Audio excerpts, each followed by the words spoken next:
जय हिंद दोस्तों। आज की इस वीडियो में हम जानेंगे सीएसएस के इम्प्लीमेंटेशन के बारे में कि किन कौन कौन से तरीके हैं जिनके माध्यम से हम जिनका यूज करके हम अपने एचटीएमएल में या एचटीएमएल के डॉक्यूमेंट में सीएसएस को अप्लाई कर सकते हैं। यहाँ हमें 3 तरीके बताए गए हैं: inline style sheet, external style sheet and internal style sheet. तो चलिए दोस्तों, इसे डिटेल से समझने की कोशिश करते हैं और मूव करते हैं हमारे प्रैक्टिकल सेशन की।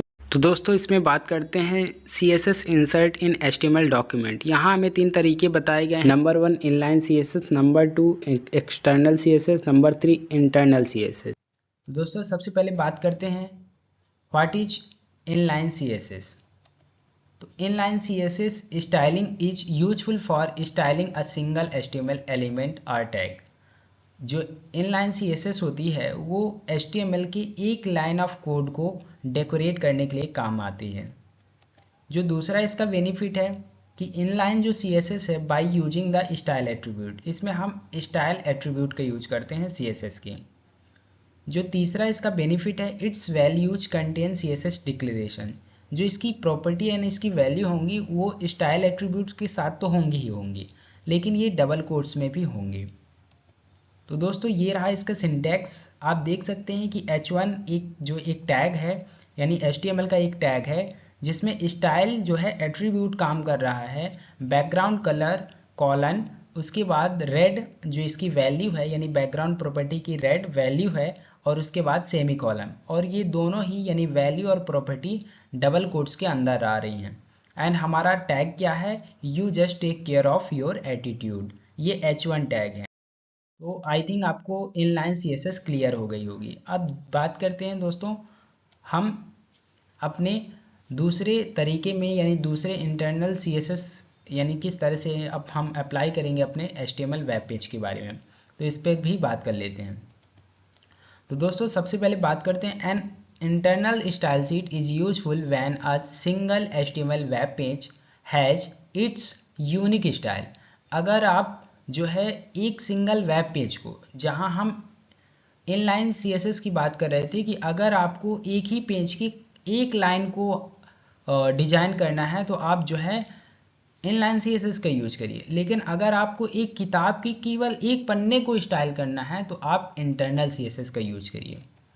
इंटरनल CSS का यूज करने के लिए आपको स्टाइल टैग का यूज करना होगा, यानी in an internal CSS we should be included in the style tag.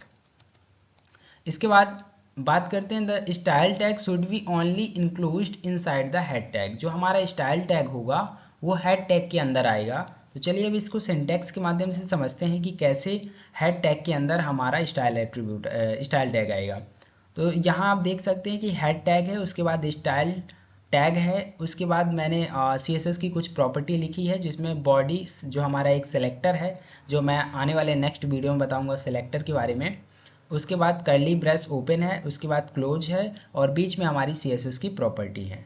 और देख सकते हैं कि head tag and closing head tag के बीच में मैंने स्टाइल टैग के थ्रू जो है अपनी CSS को लगाया है। वह यानी कि एक ही पेज के अंदर ये काम करेगी, इससे हम मल्टीपल पेज को डेकोरेट नहीं कर पाएंगे। तो यही इसका ड्रॉबैक है। चलिए अब मूव होते हैं या मूव करते हैं अपने एक्सटर्नल CSS की ओर, यानी एक्सटर्नल स्टाइल शीट। ये क्या होती है? तो an external style sheet can be very useful when multiple HTML web page have the same style। यदि हम एक किताब की हजारों पन्नों को जो है एक सेम स्टाइल प्रोवाइड करना चाहते हैं, एक स्टाइलिंग प्रोवाइड करना चाहते हैं एक ही फाइल के थ्रू, तो हम क्या करेंगे? सबसे पहले हम .css एक्सटेंशन के साथ एक CSS की फाइल को लिख लेंगे, यानी जितनी भी CSS की प्रॉपर्टी होंगी जो भी हमें अलग अलग पेजों में हमें इम्प्लीमेंट करना है, उनको क्या करेंगे? हम .css की एक फ़ाइल क्रिएट करेंगे और उसमें जो है सभी जो हमारे CSS की प्रॉपर्टी होंगी, जो भी हमारे स्टाइलिंग के टैग होंगे, उनको हम लिख लेंगे। और इस .css जो फाइल होगी, इस फाइल को लिंक करेंगे लिंक टैग के थ्रू। हम अपने सभी वेब पेजेस में कर सकते हैं। फॉर एग्जांपल आप जो है इसका नाम कुछ भी दे सकते हैं, जैसे मैंने यहाँ दिया है style.css। आप ram.css भी दे सकते हैं, zip.css भी दे सकते हैं, या कि एज इट इज style.css भी कर सकते हैं। when we need to use the link tag to include the file in our HTML pages। अगर हमें अपने HTML पेजेस में CSS को इंक्लूड करना है, एक्सटर्नल CSS फाइल को, तो हमें लिंक टैग में जो इसका सिंटैक्स है इसको देखते हैं कि the link tag should be only include inside the head tag. अब ये लिंक टैग भी कहाँ आएगा? जिस तरह हमारे इंटरनल CSS काम कर रही थी कि हेड टैग के अंदर ही स्टाइल टैग दिया जाता था, वैसे ही हमारा जो है हेड टैग के अंदर ही लिंक टैग होगा। जितने भी लिंक टैग हैं वो सभी देखा जाए तो हेड टैग के ही अंतर्गत आते हैं या हेड टैग के अंदर ही लिखे जाते हैं। सिंटैक्स है इसका हेड, उसके बाद मैंने हेड को क्लोज किया और उसके बीच में लिंक टैग जिसमें REL जो रिलेशन बताता है कि स्टाइल सीट करके है, यानी कि ये जो फाइल है स्टाइलिंग के लिए है, स्टाइल सीट है प्रोवाइड करती है। इसके बाद HREF जो कि हाइपर रेफरेंस कहलाता है, जिसमें हम फाइल का पाथ बताते हैं कि हमारी फाइल कहाँ रखी हुई है इसके बारे में बताते हैं। तो इसमें आप जो है इस तरह से भी लिख सकते हैं CSS/style.css यानी CSS फोल्डर के अंदर, या आप डायरेक्टली CSS का जो नाम है आपने वो दिया है उसको लिखिए, उसके बाद .css यानी एक्सटेंशन आपको बहुत ज़रूरी है कि लगाइए, नहीं तो वो उसको पता ही नहीं चलेगा कि किस तरह की फ़ाइल है और आप इंक्लूड कर रहे हैं तो एरर आएगा। अब देख लेते हैं इनके बीच में बेसिक डिफरेंस क्या है, यानी what is the difference between inline, internal and external CSS। यानी हमारी inline CSS, internal CSS and external CSS, इन तीनों के बीच में मेजर डिफरेंस क्या है। तो चलिए इस पे बात कर लेते हैं। तो दोस्तों सबसे पहले बात करते हैं अपने इनलाइन CSS, जो कि इसके बाद हमारा आता है इंटरनल CSS एंड थर्ड जो तरीका है एक्सटर्नल CSS। तो चलिए बात करते हैं इनलाइन CSS। तो it is useful only single line HTML tag. अगर आपको एक ही पेज के एक एक एलिमेंट को या एक एक टैग को स्टाइलिंग करना है तो आप बेसिकली इनलाइन CSS का यूज करिए। ये छोटे प्रोजेक्ट में काफ़ी इंपॉर्टेंट हो सकता है। यूजिंग स्टाइल एट्रीब्यूट, इसमें हम इनलाइन जो CSS है इसमें स्टाइल के लिए स्टाइल एट्रीब्यूट का यूज करते हैं। इसके बाद CSS properties and it's values contain double quotes. जो भी हमारी CSS की वैल्यू होंगी जो कि स्टाइल एट्रीब्यूट्स में लिखी जाएंगी वो डबल कोट्स के अंतर्गत ही आएंगी। इसके बाद बात करते हैं हमारे इंटरनल CSS में।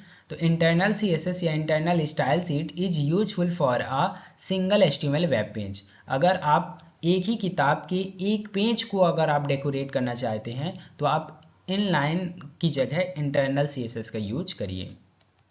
इसके बाद जो दूसरा इसका बेनिफिट है कि यूजिंग स्टाइल टैग, इसमें हम स्टाइल टैग का यूज करते हैं ना कि स्टाइल एट्रीब्यूट का।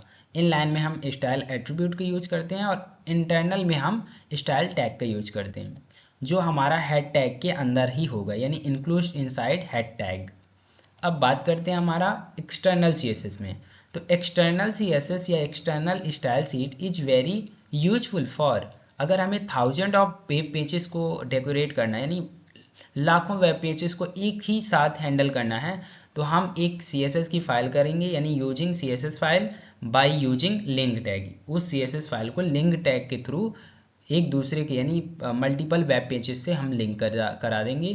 तो इस तरह से हमारे जो कंप्लीट हुआ इनलाइन CSS क्या होता है और इंटरनल CSS। इसके बाद एक्सटर्नल CSS, आपने इस दोनों ही यानी तीनों ही जितने CSS की प्रॉपर्टीज़ हैं यानी कि CSS की ये जो टाइप्स हैं आपने इनके बारे में जाना। और अब चलते हैं मूव करते हैं हमारे प्रैक्टिकल की ओर कि ये इन तीनों के बीच में प्रैक्टिकली देखते हैं कि इनके बीच में अंतर क्या है, डिफरेंस क्या है। तो चलिए मूव करते हैं प्रैक्टिकल की ओर।